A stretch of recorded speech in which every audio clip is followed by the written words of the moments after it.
On March 16, the war around Iran stopped looking like a regional exchange and started looking like a test of whether the United States can force open the most dangerous waterway in energy politics.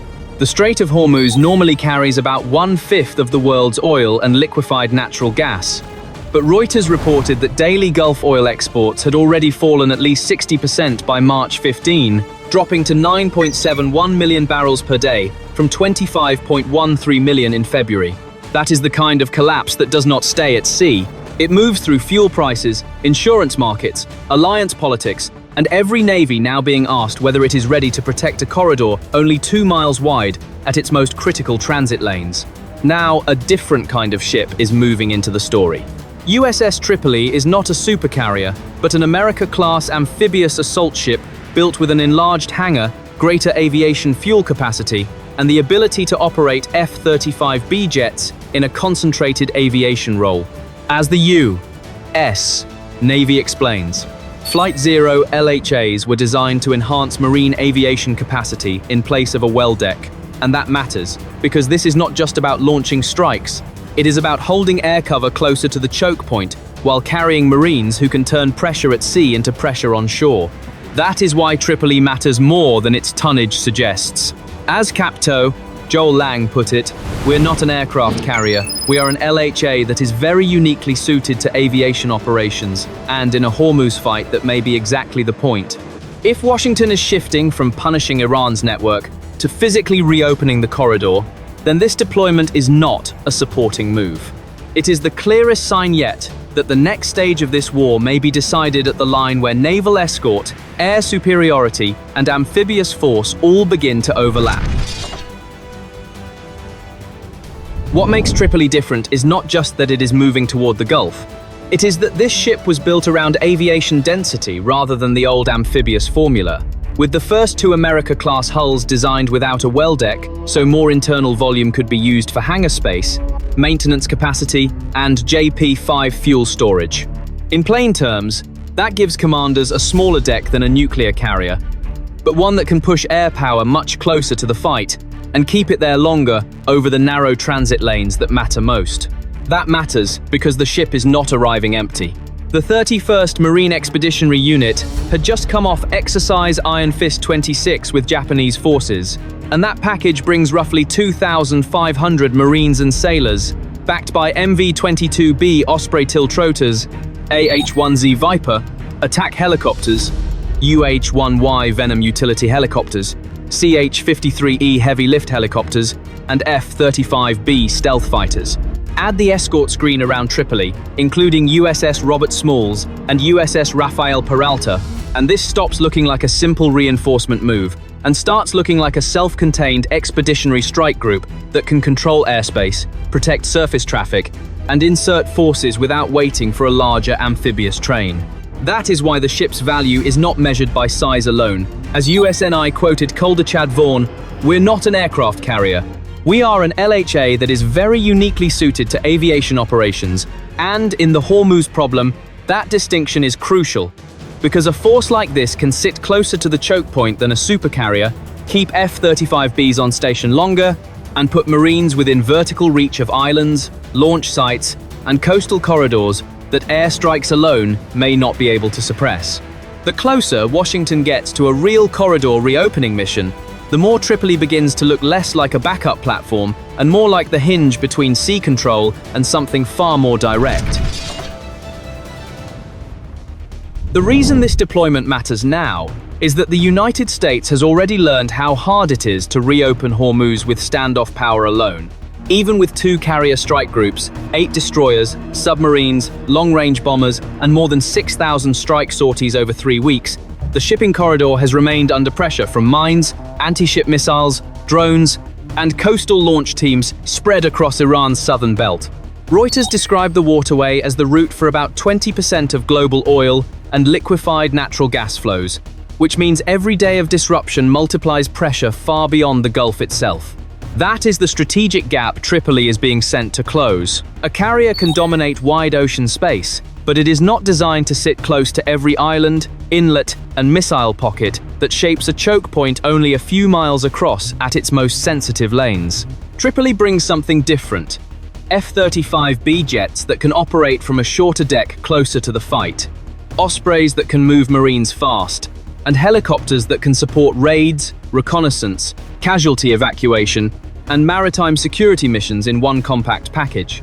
That mix does not just punish threats after they fire, it creates the option to hunt them before they shut the corridor again. And that points to the real shift in American intent. This stops being only a strike campaign and starts becoming a corridor control mission, where the objective is not simply to damage Iranian capability, but to keep tankers moving through a battle space that has to be cleared, watched, and held day after day. Air power can punish exposed targets, but the real barrier sits inside rock, concrete, and geography. Along Hormuz province, the Iranian coastal belt was built for exactly this kind of fight, with tunnel complexes, concealed launch points, and missile positions tied to cliffs, coves, and islands sitting almost on top of the shipping lanes. Keshem Island is the clearest example, because it stands inside the strait itself and gives Tehran a platform from which anti-ship systems can threaten traffic at very short notice.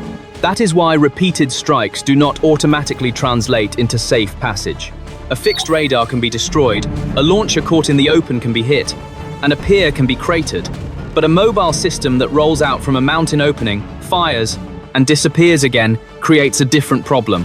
Bandar Abbas and the surrounding coast have long been treated by planners as a layered denial zone, not a normal shoreline, and reports on facilities such as the Ogab 44 underground airbase only reinforce the same point. Iran designed this front to survive bombardment and keep shooting. This is where the military logic starts to shift from punishment to access. If the threat is hiding inside terrain that can absorb air attacks and regenerate firing points, then the mission is no longer just about destroying targets from a distance. It becomes a question of forcing those launchers farther inland, denying them access to the waterline, and taking away the positions that let a single missile shut an entire corridor. The next obstacle is not glamour, but clearance. Reuters reported on March 11 that Iran had laid about 12 mines in the strait, even after US forces had already destroyed 16 Iranian mine-laying vessels, and that is the kind of threat that turns every tanker transit into a calculation of time, sonar, escorts, and acceptable risk. A missile can be intercepted and a drone can be tracked, but a minefield changes the tempo of the whole battle space because traffic slows, routes narrow, insurance jumps, and the side reopening the corridor has to prove the water is safe again, not just claim it. That is where Tripoli's air wing starts to matter in a more practical way. F-35Bs can watch the approaches. Helicopters can push reconnaissance farther down the coastal arc, and marine aviation can support boarding teams, island sweeps, and rapid responses if a commercial ship is hit or halted. This is not the dramatic image of a decisive strike package. It is the less glamorous but more important machinery of reopening a route that carries about 20% of the world's oil and liquefied natural gas. And once the mission becomes escort plus clearance plus persistent overwatch, the logic changes again. Washington is no longer asking only how to punish Iran. It is asking how to keep a tanker moving through a corridor where one mine, one drone wave, or one short-range coastal launch can trigger another global price shock. The pressure is no longer only military. It is diplomatic, economic, and coalition-based, because reopening Hormuz requires more than US firepower if Washington wants the corridor to stay open after the first escorted convoys move through.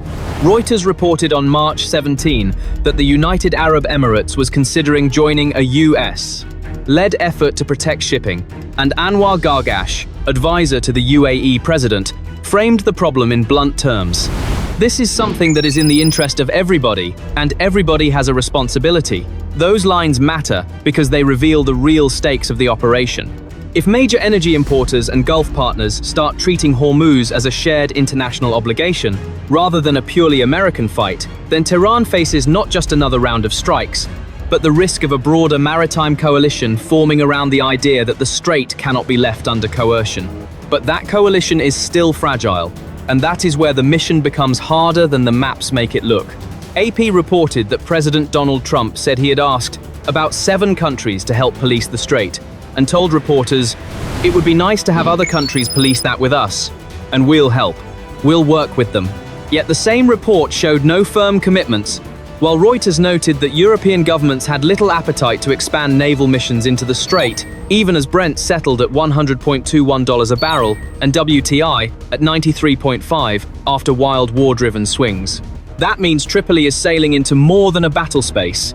It is sailing into a credibility test, where every escort, every transit, and every Allied hesitation will shape whether the United States is seen as restoring order or carrying the burden mostly alone. Even if the first escorted ships get through, that does not mean the corridor is truly open. Reuters reported that maritime war risk premiums had surged by more than 1,000% in some cases, with hull coverage jumping from about 0.25% to as much as 3% of a vessel's value, which means a $250 million ship could face insurance costs up to $7.5 million for a single voyage. That is the hidden battlefield behind every naval map, because sea control is not real if ship owners, insurers, and crews still believe one drone boat, one mine, or one anti-ship missile can erase the economics of passage in a single afternoon. And the threat is no longer theoretical. Reuters has tracked attacks on civilian shipping in the Gulf, while AP reported that ships were even broadcasting signals like China owner and crew in an attempt to reduce the chance of being hit. When commercial traffic starts changing its identity signals to survive a war zone, that is a sign that the problem is bigger than escort formations. It means confidence has collapsed, and rebuilding confidence is usually slower than reopening a lane on paper. That is why Tripoli matters in a different way now. Its aircraft and marines are not just tools for combat power, they are instruments for persistence, because the mission is shifting toward visible overwatch, faster interception, and enough local control to convince civilian shipping that the next transit will not become the next headline. As International Maritime Organization Chief Arsenio Dominguez warned, naval escorts alone will not guarantee safe passage, which is another way of saying that reopening Hormuz is not one operation. It is a test of whether the United States can create a security picture strong enough that the market believes it. What raises the stakes even further is that the military problem is starting to outrun the diplomatic one. President Donald Trump said he had asked about 7 countries to help police the strait, but the coalition he wants still looks thin, and Reuters reported on March 17 that French President Emmanuel Macron flatly rejected taking part in combat operations to reopen Hormuz during active hostilities. That matters because once major allies refuse the entry phase of the mission, the burden shifts back onto the United States, and every ship sent forward begins carrying not just weapons and marines, but the political weight of acting before the coalition is fully built. This is exactly where Tripoli becomes more important than a normal reinforcement. If diplomacy is lagging behind the battle, then Washington needs a platform that can do more than one job at once. Keep F-35Bs near the choke point. Move Marines if a key island or coastal site has to be secured, and sustain visible American pressure even if partner navies hesitate. The risk, of course, is obvious. A mission that begins as reopening a shipping corridor can slowly turn into a broader coastal control campaign, especially when the first objective is not only to pass through the strait, but to keep it open under repeated threat. What US planners are trying to avoid is obvious. A shipping mission slowly turning into a coastal war. Once escorts have to rotate non-stop, aircraft have to stay overhead, and Iranian launch teams can reappear after every strike. The question is no longer how to pass through Hormuz once. It becomes how to stop Iran from threatening the lane again the next day. That is why Tripoli matters beyond symbolism. With F-35B jets, vertical lift aircraft, and Marines ready for rapid insertion, it gives Washington an option between long-range bombing and a much larger war. Tehran does not need to defeat the U.S. Navy outright. It only needs to keep Hormuz dangerous enough that every American success becomes costly to maintain. And that is why the movement of USS Tripoli matters far beyond one hull entering one theater. If Washington can combine air cover, marine mobility, convoy protection, and constant pressure on the coastal threat network, then Hormuz may reopen in practice, not just in headlines. But if Iran can keep forcing hesitation with mines, drones, missile teams, and repeat disruption, then this operation could become a long and costly test of how much control the United States can really impose on a narrow strip of water the entire world depends on. If you think this deployment is the turning point, stay with us. Hit like, subscribe, and follow the next update, because the next move in Hormuz may decide whether this remains a naval operation or becomes something much bigger.